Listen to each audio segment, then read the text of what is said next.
Hi everyone, কেমন আছেন সবাই? আশা করি সবাই ভালো আছেন। আজকে আমি যাচ্ছি সিলেটে, অনেকদিন ধরে বাড়িতে থাকা হচ্ছে, তাই প্রকৃতি উপভোগ করতে করতে আমি সিলেট যাচ্ছি এবং অবশেষে আমি হুমায়ুন চত্বর এসে পৌঁছে গেছি। তারপর আমি সিএনজি দিয়ে আমার রুমে চলে যাই। রুমে আসার পরেই দেখলাম সবাই অনেক বিজি।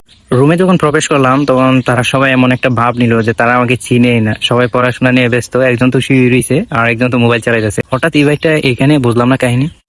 আসলে সবাই সকালে জাফলং এ ঘুরতে গিয়েছিল, আর আমি যেহেতু কয়েকদিন পরে আবার বাড়িতে চলে যাব, এজন্য তাকে বলেছিলাম যে আমার রুমে চলে আসতে, আমরা একসাথে কয়েকদিন থেকে বাড়ি চলে যাব। পরে আরেকজন তো দেখলাম পড়াশোনা নিয়ে খুবই সিরিয়াস, সামনে নাকি এক্সাম। তারপর আমি যেহেতু জার্নি করে আসছি, একটু ফ্রেশ হলাম, তারপর সবাই মিলে একসাথে খাওয়া দাওয়া করলাম। খাওয়া দাওয়া শেষে ভাবলাম একটু বাইরে থেকে হেঁটে আসি, কারণ রাতের সিলেট আসলে অনেক সুন্দর। তো আমরা হাঁটতে হাঁটতে চলে আসলাম একদম শাহিদগাতে, এবং ট্রাই করলাম একটু ভিতরটা দেখার, কিন্তু আসলে তো এটা সবসময় তালা দেওয়া থাকে, যার কারণে ভিতরে তো আর ঢোকা সম্ভব না। জায়গাটা অনেক সুন্দর, একদম নিরিবিলি পরিবেশ বলতে গেলে। আর সিলেট মানে একটা শান্তি শহর। সিলেটের রাস্তায় দিনে বলেন এবং রাতে বলেন, দুই টাইমে হাঁটতে অনেক ভালো লাগে, কারণ রাস্তার সাথে অনেক প্রকৃতি, পাহাড়, চা বাগান জুড়ে সিলেট। অবশেষে আমাদের হাঁটাটি শেষ, আমরা চা খেয়ে বাসায় চলে গেলাম।